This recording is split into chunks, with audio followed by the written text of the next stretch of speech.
कि आप लोग जब चाहेला तबे चीज बड़ा मजा देला। आई है बड़ा वायरल बा हमरे मनोज भैया के गावल गीत बा, मनोज लाल यादव जी बड़ा ट्रेंडिंग में गीत बा। कैसे मास्टर?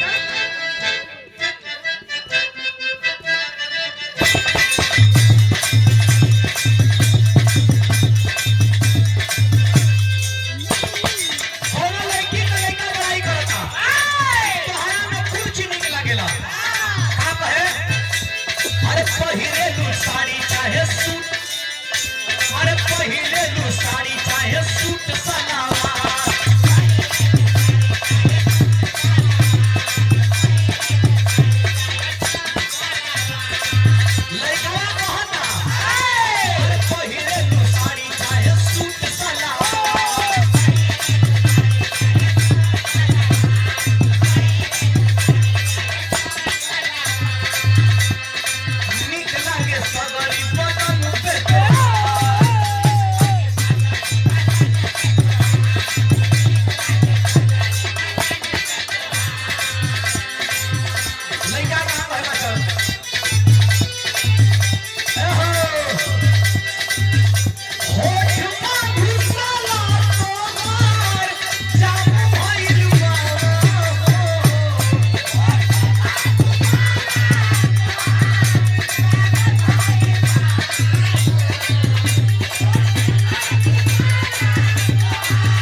बहुत सुंदर राइटर। साड़ी चाहे सूट सलवार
विकास भैया।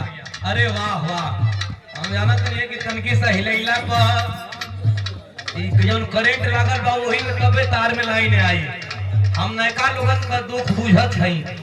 ये पुरस्कार 1000 रुपया पुरस्कार आइल बा, दिल से धन्यवाद। और हमने संजय भैया के द्वारा पुरस्कार आइल बा, आपके कोट कोट नाम बा, दिल से धन्यवाद बा। बड़ा प्यार बा।